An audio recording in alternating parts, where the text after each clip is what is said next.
at lahat po tayo ay dadaan sa non-professional driver's license. Kung ikaw 17 years old, dadaan ka pa rin ng non-professional driver's license. Kung 60 years old ka na pataas, ay dadaan ka pa rin sa non-professional driver's license. Sino ba yung pwedeng kumuha ng driver's license, mga kaibigan? Kasi marami din nagtatanong hanggang ngayon kung sino at paano daw kumuha ng driver's license. Siyempre mga kaibigan, dapat ikaw ay 17 years old para makakuha ka po ng driver's license. Yung 16 years old, ito po ay pang student permit lamang. Kaya mas ma-advise ko po na kung sakasakali kukuha kayo ng driver's license, yung 16 years old is malapit na po siya mag-17. Alam mo, 1 month na lang magsa-17 years old na siya. Mas maganda doon po niya ikuha ng student permit. Para pag nag-17 siya, pwede na po siyang kumuha ng driver's license. At lahat po tayo ay dadaan sa non-professional driver's license. Kung ikaw 17 years old, dadaan ka pa rin ng non-professional driver's license. Kung 60 years old ka na pataas, ay dadaan ka pa rin sa non-professional driver's license kung ngayon ka pa lang kukuha. So ano ba yung mga dapat natin tandaan bago tayo kumuha ng driver's license? Siyempre, kailangan mo umattend muna ng mga tinatawag nating seminar dyan sa mga LTO o sa mga accredited na driving school ni LTO. Meron po tayong PDC at TTC. Ang student permit po, kapag po ikay kumuha ng TDC, nagkakalaga ito ng 1,000 pesos at kailangan umattend ng 15 hours na seminar. And then, kapag may certificate na po tayo dyan, ihanda po natin yung ating PSA para po tayo pumunta sa LTO. Magdala po tayo ng valid ID din. Siyempre, importante din po ng valid ID. And magbabayad po tayo sa LTO ng 250 pesos para sa student permit at kailangan mo rin magbayad ng medical. Okay? Ang medical po is umaabot or tumatagal ng 2 months.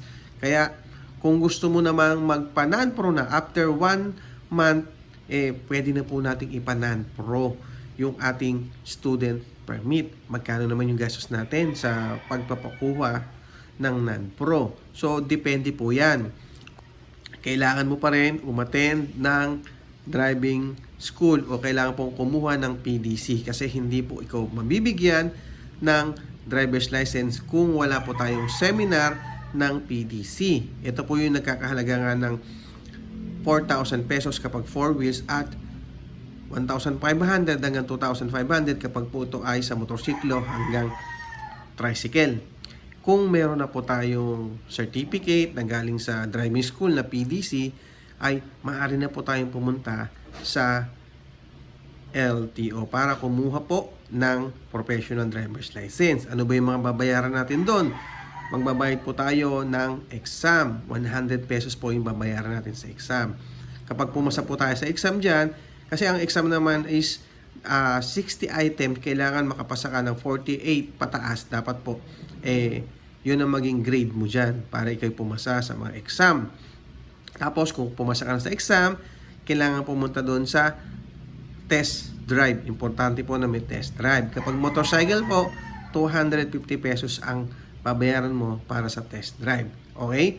So, kung nakompleto mo na yan, yung exam, nakakuha ka na rin ng iyong test drive, pwede ka na ulit pong bumalik sa LTO or do sa mga window na yan at maaari ka nang kumuha ng driver's license. Ang driver's license, mga kaibigan, is nagkakahalaga ng 585 pesos. Okay? So, yun mga kaibigan, ang mga paraan natin para tayo makakuha ng driver's license. Non-professional driver's license mo is pwede po ito ay umabot na ng 6 months para po magpa-pro. Okay? So, kapag naman po 4 wheels, ito po ay tumatagal ng 1 year. After 1 year po, yung non-pro mo is pwede mo na pa siyang gawing professional driver's license. And ang requirement naman po dyan para maging pro ay kailangan po magdala ng PIN number. Okay? Kasi nga, ang pro ay ginagamit po natin yan sa mga public service o yung mga sasakyan natin, inirerentahan o kaya inuupahan, binabayar tulad ng mga taxi, motorcycle taxi, delivery riders, delivery van, o mga ganun po mga serbisyo. Ang non-pro po is ito po ay para sa mga private lamang. Okay? So, yun ang mga kaibigan na ito yung mga paraan na dapat tandaan, mga step by step para tayo kumuha ng driver's license. Lagi yung tatandaan na dumaan po tayo sa tamang proseso. Okay? Para mas maintindihan po natin mabuti kung ano yung kahalagahan, kaimportante ng mga road sign sa kakalsadahan. Okay? Yun lang. Maraming salamat. Thank you.